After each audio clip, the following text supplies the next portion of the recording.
ભારતનો વિજ્ઞાન અને ટેકનોલોજીનો વારસો. વિદ્યાર્થી મિત્રો, વિજ્ઞાન અને ટેકનોલોજી ક્ષેત્રે જે સંશોધનો થયા તેમણે વિશ્વના દેશોને નજીક લાવી દીધા છે. દેશ દેશ વચ્ચેના આંતરવ્યવહારને સરળ બનાવ્યો છે. વિશ્વના તમામ દેશો વચ્ચે સહયોગ વધ્યો છે. નવો અભિગમ ઉદ્ભવ્યો છે. રાષ્ટ્રો વિશ્વ શાંતિ અને સહ અસ્તિત્વ તરફ અભિમુખ થયા છે. વિજ્ઞાન એટલે વ્યવસ્થિત જ્ઞાન અને ટેકનોલોજી એટલે વિજ્ઞાનની વ્યવહારિક ઉપયોગિતા. વિજ્ઞાન અને ટેકનોલોજી બંને શબ્દો ભિન્ન હોવા છતાં જોડાઈ ગયા છે. પ્રાચીન ભારતનો વિજ્ઞાનના ક્ષેત્રે વારસો. આપણા પ્રાચીન ભારતના મહાન ઋષિઓએ વિજ્ઞાનના ક્ષેત્રે અમૂલ્ય વારસો વિશ્વને આપ્યો છે. ધાતુ વિદ્યા, રસાયણ વિદ્યા, વૈદક વિદ્યા, શૈલ્ય ચિકિત્સા, ગણિત શાસ્ત્ર, ખગોળશાસ્ત્ર, જ્યોતિષશાસ્ત્ર, વાસ્તુશાસ્ત્ર, ભૌતિક શાસ્ત્ર જેવા વિજ્ઞાનના અનેક ક્ષેત્રોમાં આપણા ઋષિઓએ મહત્તમ ફાળો આપ્યો છે, જે આપણા માટે ગૌરવની વાત છે. ભારતે માત્ર સાહિત્ય, કલા, ધર્મ, શિક્ષણ અને તત્વચિંતન જેવા ક્ષેત્રોમાં જ ફાળો નથી આપ્યો, પરંતુ વિવિધ વિજ્ઞાન અને ટેકનોલોજીના ક્ષેત્રોમાં પણ પોતાનો સિંહ ફાળો આપ્યો છે. અર્વાચીન યુગના સંશોધનો દ્વારા જાણવા મળ્યું છે કે ભારત આધ્યાત્મિક વિચારધારાની સાથે સાથે વૈજ્ઞાનિક દ્રષ્ટિબિંદુ પણ ધરાવે છે. પાશ્ચાત્ય દેશોની મોટાભાગની વૈજ્ઞાનિક અને ટેકનિકલ શોધોમાં એક યા બીજી રીતે પ્રાચીન ભારતના વિજ્ઞાનનું તત્વ સમાયેલું છે. ધાતુ વિદ્યા. પ્રાચીન કાળથી જ ભારતના લોકો ધાતુ વિદ્યાનો પોતાના વ્યવહારિક જીવનમાં ઉપયોગ કરે છે. પ્રાચીન ભારતે ધાતુ વિદ્યામાં અદ્વિતીય સિદ્ધિઓ હાંસલ કરી હતી.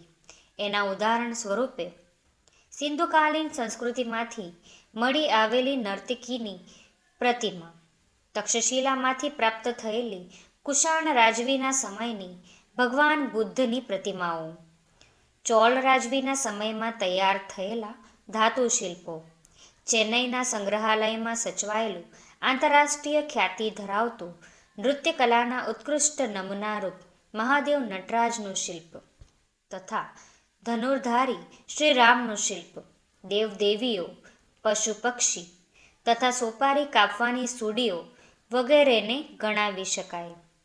આ ધાતુ શિલ્પો બનાવવાની પરંપરા 10મી અને 11મી સદીથી વિકાસ પામી. એ બધા મહત્વનું સ્થાન ધરાવે છે. રસાયણ વિદ્યા. રસાયણ શાસ્ત્ર એક પ્રયોગાત્મક વિજ્ઞાન છે. આ વિદ્યા વિવિધ ખનિજો, છોડ, કૃષિ માટેના બીજ, વિવિધ ધાતુનું નિર્માણ કે તેમાં પરિવર્તન તથા સ્વાસ્થ્યની દ્રષ્ટિએ જરૂરી ઔષધિઓના નિર્માણમાં ઉપયોગી છે. રસાયણ શાસ્ત્રીઓમાં નાલંદા વિદ્યાપીઠના બૌદ્ધ આચાર્ય નાગાર્જુનને ભારતીય રસાયણશાસ્ત્રના આચાર્ય માનવામાં આવે છે. એમને રસ રત્નાકર અને આરોગ્ય મંજરી જેવા ગ્રંથો લખ્યા છે. આચાર્ય નાગાર્જુને વનસ્પતિ ઔષધિઓની સાથે સાથે રસાયણ ઔષધો વાપરવાની ભલામણ કરી હતી. પારાની ભસ્મ કરીને ઔષધ તરીકે વાપરવાનો પ્રયોગ તેમના દ્વારા શરૂ થયો હોય તેમ મનાય છે. નાલંદા વિદ્યાપીઠમાં રસાયણ વિદ્યાના અભ્યાસ અને સંશોધન માટે પોતાની અલગ રસાયણ શાળા અને ભટ્ટીઓ હતી. રસાયણ શાસ્ત્રોના ગ્રંથમાં મુખ્ય રસ, ઉપરસ, 10 પ્રકારના વિષ તેમજ વિવિધ પ્રકારના ક્ષારો અને ધાતુઓની ભસ્મનું વર્ણન મળે છે. રસાયણ વિદ્યાની ઉત્કૃષ્ટતા તો ધાતુમાંથી બનાવેલી ભગવાન બુદ્ધની તામ્ર મૂર્તિઓમાં દ્રશ્યમાન થાય છે. 7.1 ફૂટ ઊંચી, 1 ટન વજન ધરાવતી તામ્ર મૂર્તિ સુલતાનગંજ કે જે બિહારમાં છે એમાંથી મળી આવેલી તથા 18 ફૂટ ઊંચી ભગવાન બુદ્ધની મૂર્તિ નાલંદામાંથી મળી આવેલી છે. 7 ટન વજન ધરાવતો અને 24 ફૂટ ઊંચો સમ્રાટ ચંદ્રગુપ્ત બીજાએ એટલે કે વિક્રમાદિત્યએ દિલ્હીમાં નિર્માણ કરાયેલ આ વિજય સ્તંભને હજી સુધી વરસાદ, ટાળ કે તડકામાં આટલા વર્ષો સુધી રહ્યા છતાં કાટ લાગ્યો નથી. આ ભારતની રસાયણ વિદ્યાના ઉત્તમ નમૂના છે. વૈદક વિદ્યા, શલ્ય ચિકિત્સા. વિદ્યાર્થી મિત્રો, પ્રાચીન સમયથી ભારતે વૈદક વિદ્યા અને શલ્ય ચિકિત્સા ક્ષેત્રે અભૂતપૂર્વ સિદ્ધિ પ્રાપ્ત કરી છે. ભારતીય વૈદક શાસ્ત્રના મહાન પ્રણેતાઓ મહર્ષિ ચરક અને મહર્ષિ સુશ્રુત તથા વાગ્ભટ્ટે પોતાના સંશોધનોથી વૈદક શાસ્ત્રના ઉચ્ચતમ શિખરો સર કર્યા છે. મહર્ષિ ચરકે ચરક સંહિતા નામના ગ્રંથમાં 2000 ઉપરાંત વનસ્પતિ ઔષધિઓનું વર્ણન કર્યું છે. મહર્ષિ સુશ્રુતે સુશ્રુત સંહિતામાં શલ્ય ચિકિત્સા એટલે કે વાડ કાપ વિદ્યા શસ્ત્રક્રિયાના એવા ધારદાર સાધનોનો ઉલ્લેખ કર્યો હતો કે જે માથાના વાળને ઊભા ચીરીને 2 ભાગ કરી શકતા હતા. વાગ્ભટ્ટનો વાગ્ભટ્ટ સંહિતા પણ મહત્વનો ગ્રંથ છે. ચરક સંહિતા, સુશ્રુત સંહિતા અને વાગ્ભટ્ટ સંહિતા પ્રત્યેક વૈદ્ય માટે આ 3 ગ્રંથોનો અભ્યાસ ઉપયોગી છે. પ્રાચીન ભારતના હિન્દુઓના ઔષધ શાસ્ત્રમાં ખનિજ, વનસ્પતિ અને પ્રાણીઓની ઔષધિઓનો વિશાળ સંગ્રહ સમાયેલો છે. દવા બનાવવાની ઝીણવટભરી વિધિઓની સાથે દવાઓનું વર્ગીકરણ તથા દવાના ઉપયોગ માટેના સૂચનો આપવામાં આવ્યા છે. વાડકાપ કરવા માટે પ્યાલા આકારનો પાટો બાંધી લોહીનું પરિભ્રમણ અટકાવતા. પેઢું, મૂત્રાશય, સારંગાંઠ, મોતિયો, પથરી, હરસ, ભાંગેલા હાડકાને બેસાડવા, શરીરમાં ઘૂસી ગયેલા પદાર્થોને બહાર કાઢવાની તમામ બાબતોમાં ભારતીયોની નિપુણતા હતી. તૂટેલા કાન કે નાકની સારવાર અને પ્લાસ્ટિક સર્જરી પણ જાણતા હતા. મૃત શરીરના વાડકાપ કે મીનના પૂતળા દ્વારા પ્રત્યક્ષ જ્ઞાન પણ વિદ્યાર્થીઓને આપતા. પ્રસૂતિ વખતના જોખમી ઓપરેશનો પણ કરતા. તેઓ સ્ત્રી તથા બાળ રોગોના નિષ્ણાત પણ હતા. રોગોના કારણો અને ચિહ્નોનું વર્ગીકરણ કરી તેનું નિદાન કરી રોગ મટાડ્યા પછી પાડવાની પરેજી પણ આપતા હતા. પ્રાચીન ભારતમાં પ્રાણી રોગોના શાસ્ત્રોનો પણ વિકાસ થયો હતો. અશ્વ એટલે કે ઘોડા તથા હસ્તી એટલે કે હાથીના રોગો પર ગ્રંથો લખાયા હતા. એમાં હસ્તી આયુર્વેદ તથા શાલિહોત્રનું અશ્વશાસ્ત્ર ખૂબ જ પ્રખ્યાત છે. વૈદક શાસ્ત્રના વિદ્વાન વાગ્ભટ્ટે નિદાન ક્ષેત્રે અષ્ટાંગ હૃદય જેવા ગ્રંથો લખી મહત્વનો ફાળો આપ્યો હતો. ગણિત શાસ્ત્ર. વિદ્યાર્થી મિત્રો, જે ગણિતથી આખી દુનિયાનો વ્યવહાર ચાલે છે તે ગણિત શાસ્ત્ર ક્ષેત્રે અગત્યની શોધો ભારતમાં થયેલી ગણવામાં આવે છે. ભારતે દુનિયાને શૂન્યની શોધ, દશાંશ પદ્ધતિ, બીજગણિત, બોધાયનનો પ્રમેય, રેખાગણિત અને વૈદિક ગણિત જેવી શોધો આપી. શૂન્યની શોધ આર્યભટ્ટે કરી. આંકડાના પાછળ શૂન્ય લગાવીને લખવાના પ્રક્રિયાના શોધક ગૃત્સમદ નામના ઋષિ હતા. પ્રાચીન ભારતના ગણિતજ્ઞોએ એકની પાછળ 53 શૂન્ય મૂકવાથી બનતી સંખ્યાઓના નામ નિર્ધારિત કર્યા છે. મોહનજોદડો અને હડપ્પાના અવશેષોમાં તોલમાપના સાધનોમાં દશાંશ પદ્ધતિ જોવા મળી છે. એની ઓળખ પ્રાચીન સમયમાં મેઘતિથિએ આપી. ભાસ્કરાચાર્ય ઈસવીસન 1150માં લીલાવતી ગણિત અને બીજગણિત નામના ગ્રંથો લખ્યા. તેમને સરવાળા તથા બાદબાકીનું પણ સંશોધન કર્યું હતું. બ્રહ્મગુપ્તે સમીકરણના પ્રકાર બતાવ્યા હતા. બોધાયન પ્રમેય, ત્રિકોણમિતિ, આપ સ્તંભે, શુલ્વ સૂત્રોમાં ઈસવીસન 800 પૂર્વે વિવિધ વૈદિક યજ્ઞો માટે જરૂરી વિવિધ વેદીઓના પ્રમાણ નિશ્ચિત કર્યા છે. એમાં પણ આ સિદ્ધાંતનું વિશ્લેષણ છે. આર્યભટ્ટના આર્યભટ્ટિયમ ગ્રંથમાં પાઈની કિંમત 22/7 એટલે કે 3.14 જેટલી થાય છે તેનો ઉલ્લેખ છે. તેમણે પ્રતિપાદિત કર્યું છે કે ગોળકના પરિઘ અને વ્યાસના ગુણોત્તરને દર્શાવતો અચળાંક પાઈ છે. ભાગાકારની આધુનિક પદ્ધતિ ગુણાકાર, સરવાળા, બાદબાકી, વર્ગમૂળ, ઘનમૂળ આદિ અષ્ટાંક પદ્ધતિની જાણકારી આર્યભટ્ટે તેમના ગ્રંથોમાં આપી છે. તેથી આર્યભટ્ટને ગણિત શાસ્ત્રના પિતા તરીકે ઓળખવામાં આવે છે. આ ઉપરાંત તેમણે દશગીતિકા, આર્યભટ્ટિયમ જેવા ગ્રંથ લખ્યા હતા. આર્ય સિદ્ધાંતમાં જ્યોતિષશાસ્ત્રના મૂળ સિદ્ધાંતોનું સંક્ષેપમાં વર્ણન આપેલું છે. ગણિત, અંકગણિત અને રેખાગણિતના મૂળભૂત પ્રશ્નોનું સમાધાન શોધ્યું હતું.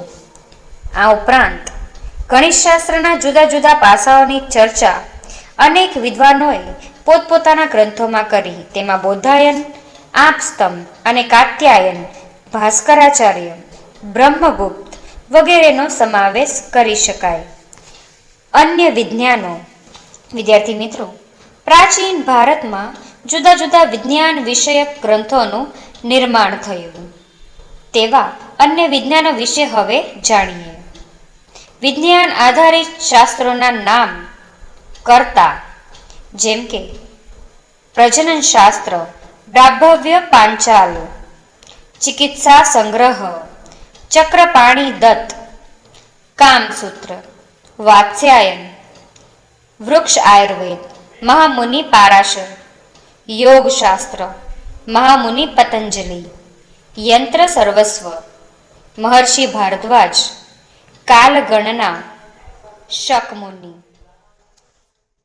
ખગોળશાસ્ત્ર અને જ્યોતિષશાસ્ત્ર. વિદ્યાર્થી મિત્રો, શાસ્ત્રોમાં ખગોળશાસ્ત્ર સૌથી પ્રાચીન છે. ખગોળશાસ્ત્રને લગતા ઘણા ગ્રંથો ભારતમાં લખાયેલા છે. આ બધા જ ગ્રંથોનો પ્રાચીન વિદ્યાપીઠોમાં વ્યવસ્થિત અને ઊંડો અભ્યાસ કરવામાં આવતો હતો. ગ્રહો અને તેમની ગતિ, નક્ષત્રો તથા અન્ય આકાશી પદાર્થો વગેરે ઉપરથી ગણતરી કરીને ખગોળ અને જ્યોતિષ શાસ્ત્રનો સારો વિકાસ થયો હતો. ખાસ કરીને ગ્રહો ઉપરથી ફળ પ્રમાણે જ્યોતિષ ફલિત કરવામાં આવતું. જેમના નામ પરથી ભારતના પ્રથમ ઉપગ્રહનું નામ આર્યભટ્ટ રાખવામાં આવ્યું. તે આર્યભટ્ટનું ખગોળ વિજ્ઞાન ક્ષેત્રે મહત્વનું યોગદાન છે. તેમણે પૃથ્વી પોતાના ધરી પર ફરે છે તથા ચંદ્રગ્રહણનું સાચું કારણ પૃથ્વીનો પડછાયો છે તેમ સાબિત કર્યું હતું. જેને વિદ્વાનો અજરભર નામથી સંબોધતા હતા. એ જ રીતે બ્રહ્મગુપ્તે બ્રહ્મ સિદ્ધાંત ગ્રંથમાં ગુરુત્વાકર્ષણના નિયમોનો પણ ઉલ્લેખિત કર્યા છે. જ્યોતિષ શાસ્ત્રને તંત્ર, હોરા ને સંહિતા એવા 3 ભાગમાં વહેંચનાર વરાહમિહિર મહાન ખગોળવેત્તા તથા જ્યોતિષ શાસ્ત્રી હતા. તેમણે બૃહદ સંહિતા નામના ગ્રંથની રચના કરી, જેમાં આકાશી ગ્રહોની માનવીના ભવિષ્ય પર થતી અસરો, મનુષ્યોના લક્ષણો, પ્રાણીઓના વર્ગો, લગ્ન સમય, તળાવો, કુવાઓ, બગીચા, ખેતરોમાં વાવણી વગેરે પ્રસંગોના શુભ મુહૂર્તોની માહિતી દર્શાવી છે. આપણને ગર્વ થવો જોઈએ કે આપણા પૂર્વજો વિવિધ વિદ્યામાં કેવી નિપુણતા ધરાવતા હતા. શાસ્ત્ર.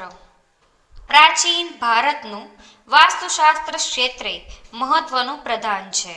વાસ્તુશાસ્ત્ર એ જ્યોતિષશાસ્ત્રનો અવિભાજ્ય અંગ છે, જેની ગણના, મહત્તા અને પ્રશંસા વિશ્વના અનેક દેશોમાં પણ સ્વીકૃત થઈ રહી છે. પ્રાચીન ભારતમાં બ્રહ્મા, નારદ, બૃહસ્પતિ, ભૃગુ, વશિષ્ઠ, વિશ્વકર્મા જેવા વિદ્વાનોનું વાસ્તુશાસ્ત્રમાં અનોખું પ્રદાન છે. વાસ્તુશાસ્ત્રમાં રહેવાની જગ્યા, મંદિર, મહેલ, અશ્વશાળા, કિલ્લા, શસ્ત્રાગર, નગર વગેરેની રચના કેવી રીતે કરવી, કઈ દિશામાં કરવી તે દર્શાવેલું હોય છે. બૃહદ સંહિતામાં વાસ્તુશાસ્ત્રનો ઉલ્લેખ જોવા મળે છે. 15મી સદીમાં મેવાડના રાણા કુંભાએ વાસ્તુશાસ્ત્રનો પુનરુદ્ધાર કરાવ્યો.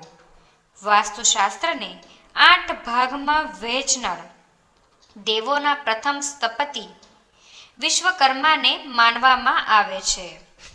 વાસ્તુશાસ્ત્રમાં જગ્યાની પસંદગી, વિવિધ આકારો, રચના, કદ, વસ્તુઓની ગોઠવણી, દેવ મંદિર, બ્રહ્મસ્થાન, ભોજન કક્ષ, શયનખંડ આદિ વિવિધ સ્થાનોની માહિતી આપવામાં આવી હોય છે.